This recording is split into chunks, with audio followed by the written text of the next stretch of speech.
Mira had always assumed dragons flew with perfect grace. Every child in the valley believed it.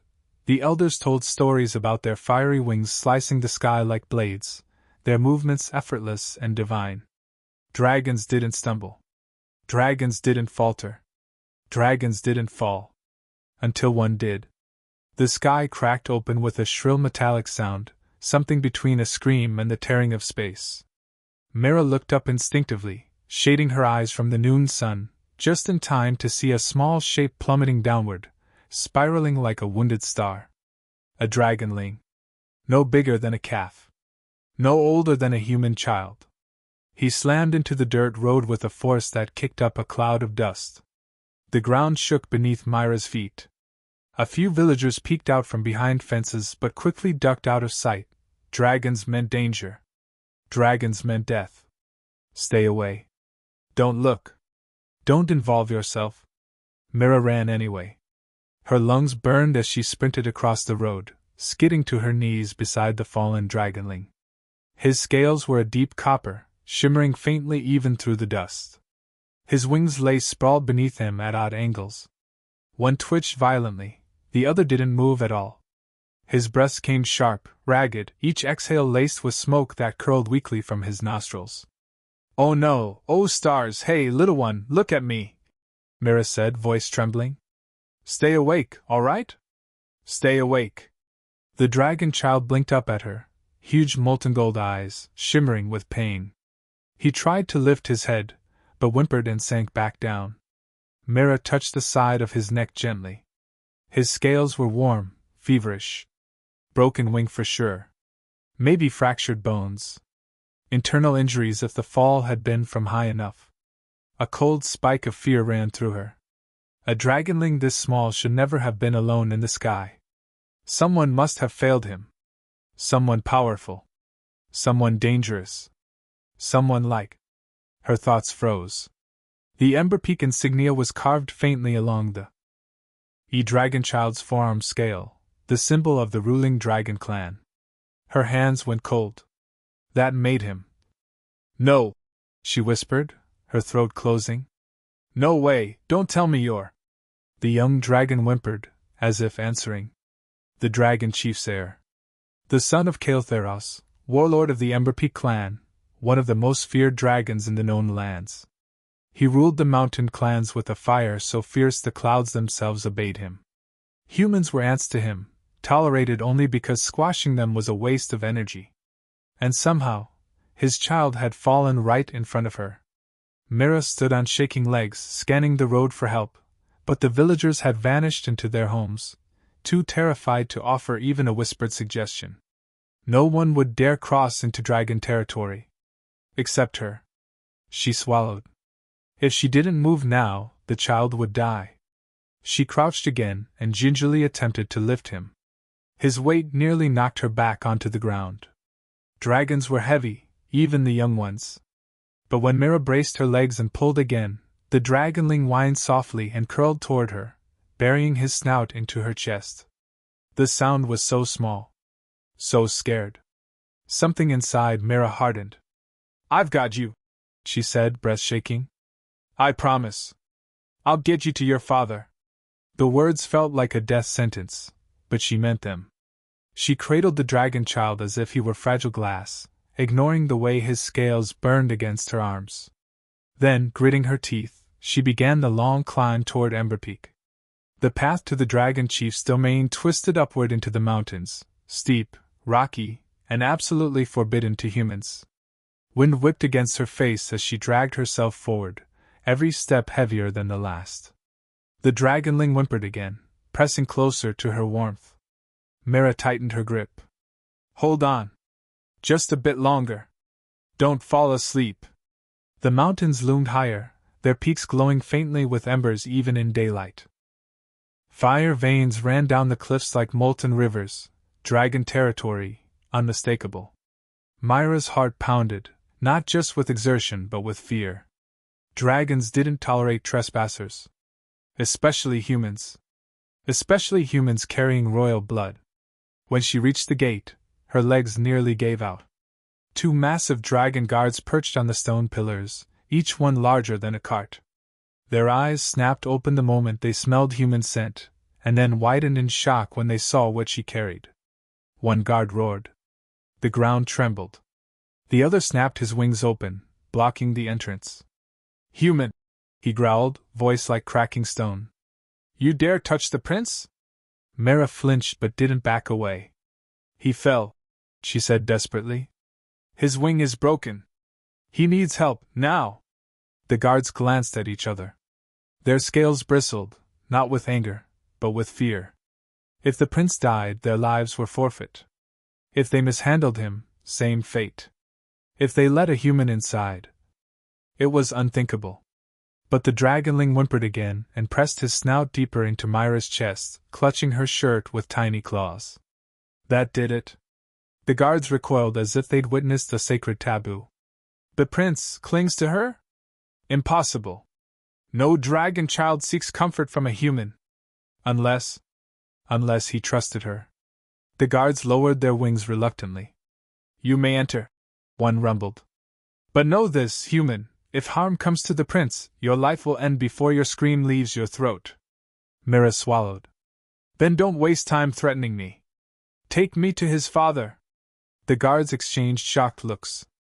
This human had either incredible courage or no sense of self-preservation whatsoever.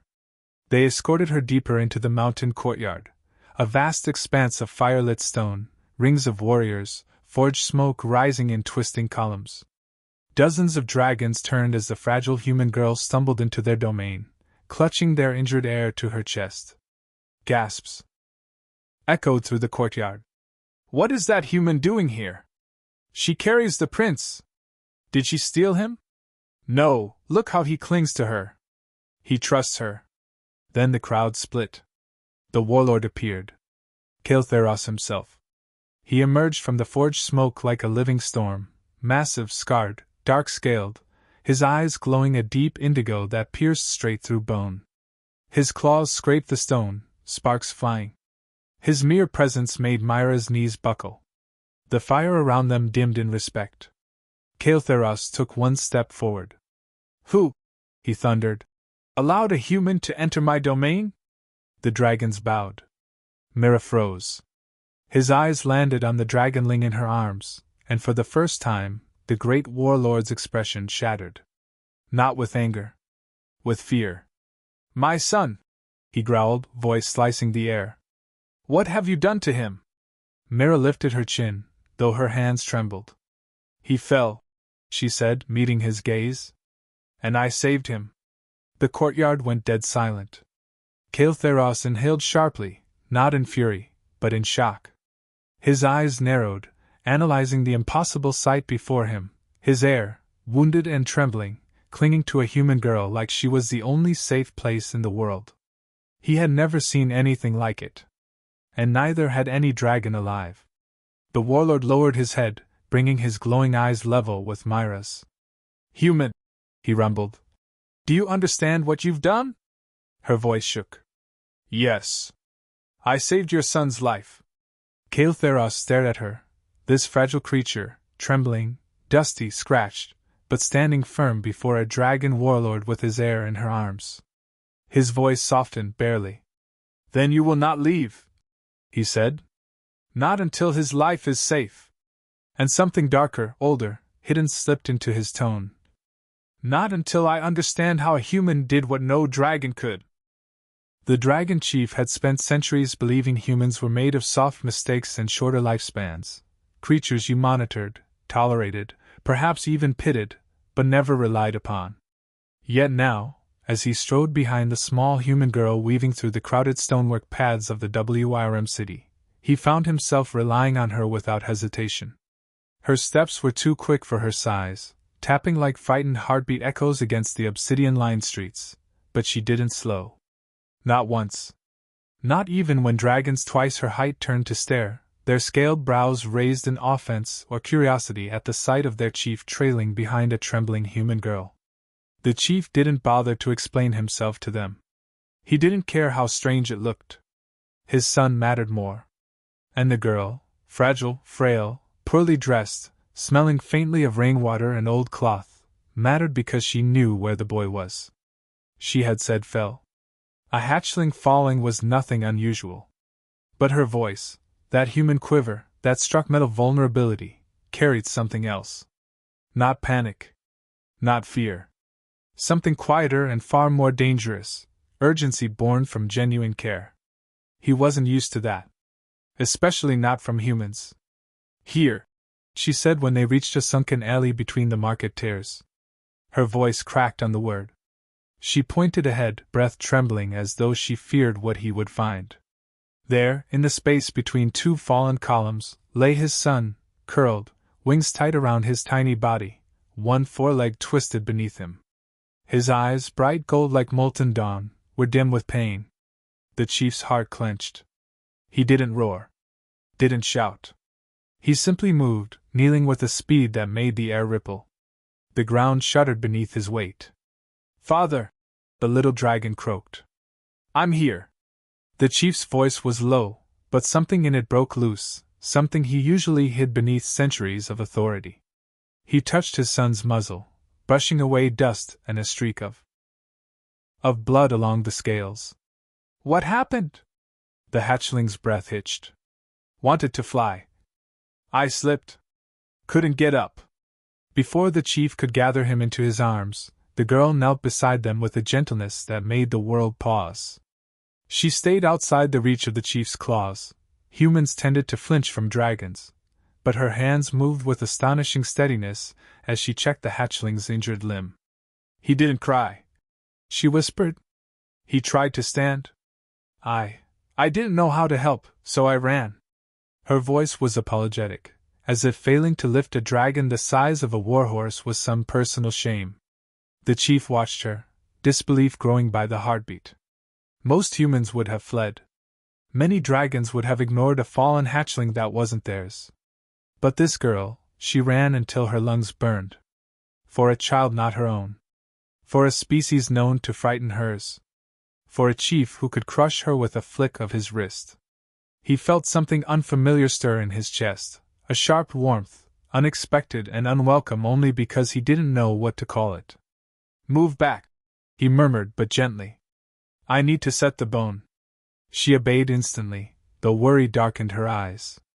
The chief exhaled through his teeth, claws glowing with faint inner heat as he worked. Dragons healed differently, bones knitting fast, scales resisting infection, but younglings were delicate. The procedure required precision, subtle pressure, careful adjustment. The girl flinched at the hatchling's cry, but she didn't turn away. When the last gentle click of bone in place sounded, she let out a breath as if she'd been holding it with him.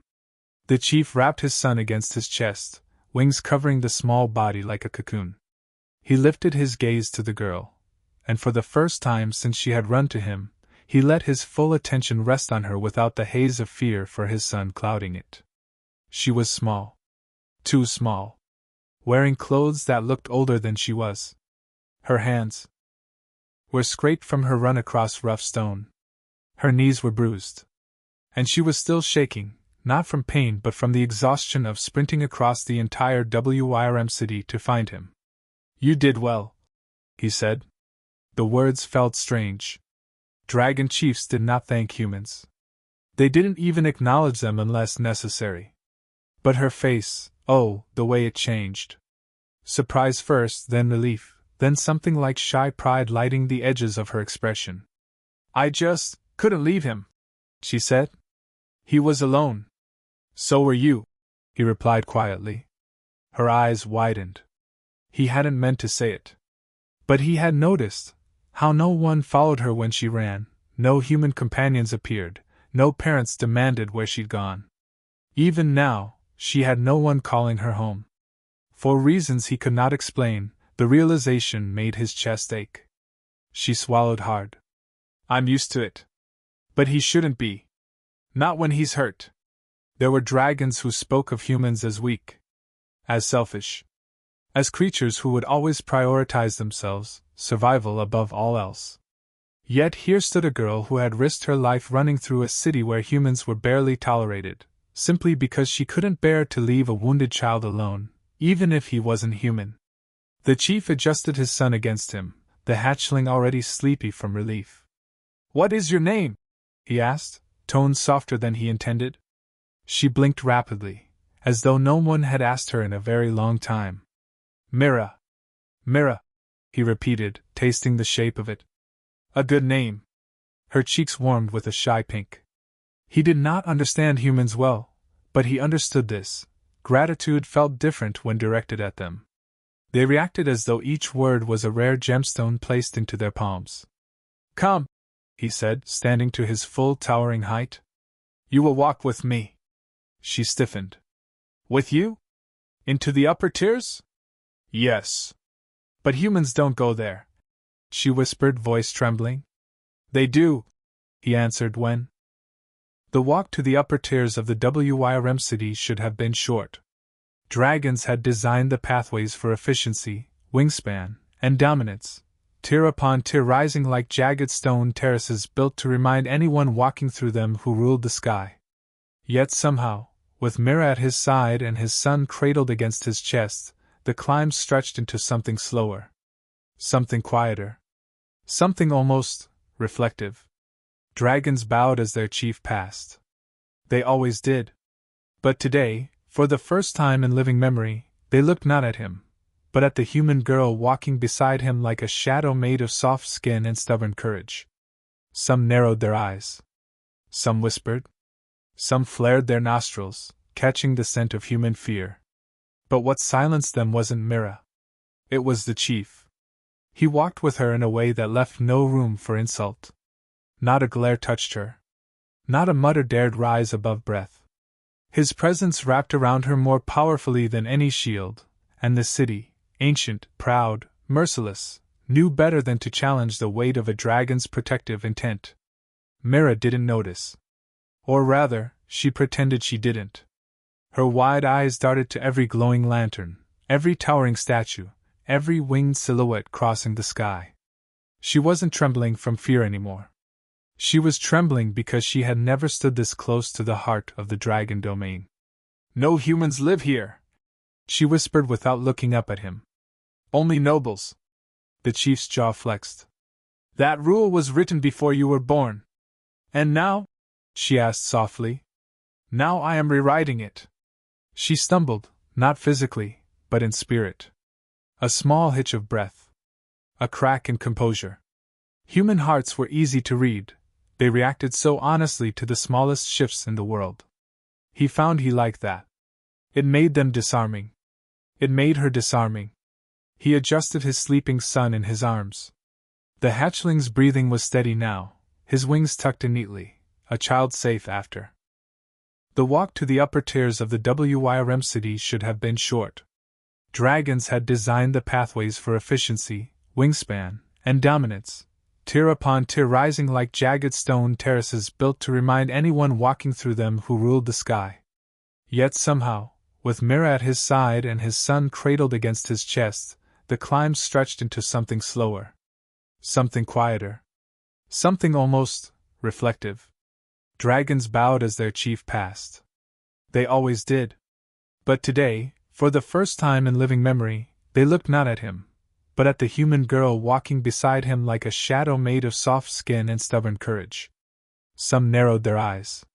Some whispered.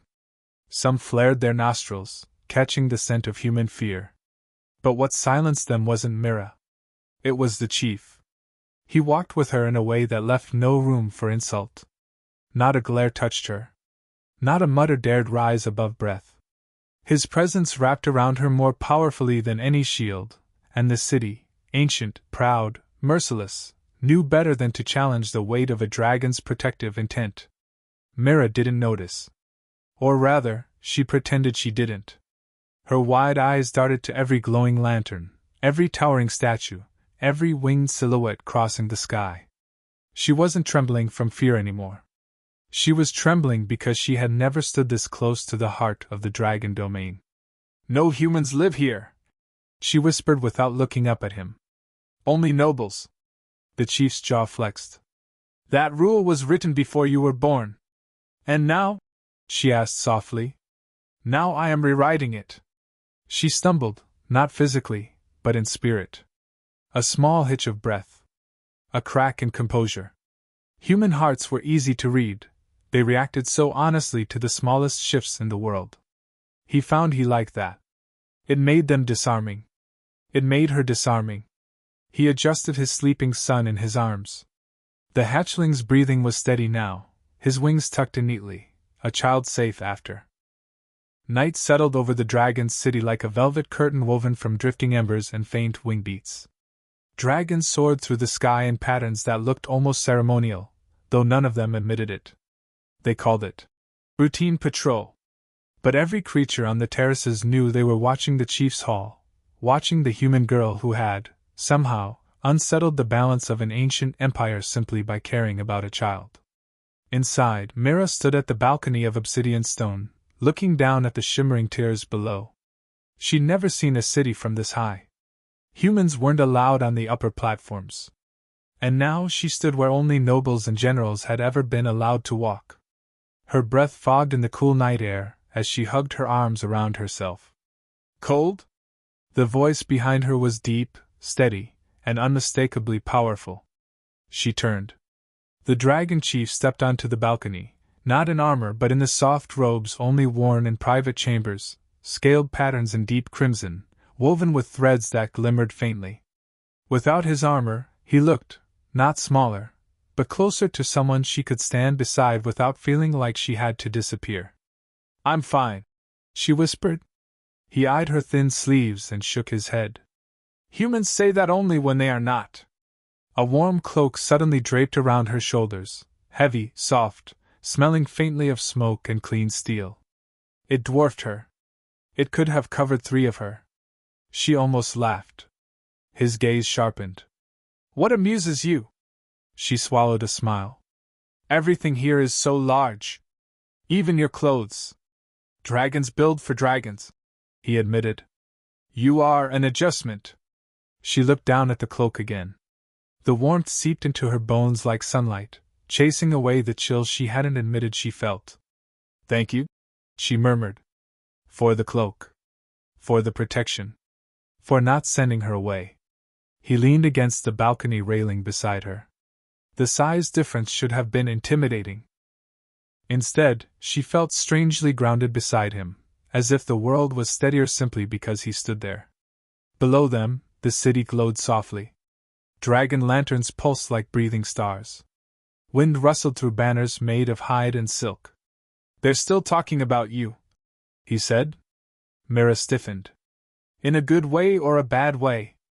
"In the fearful way," he replied bluntly. "Which is much better than the disrespectful way."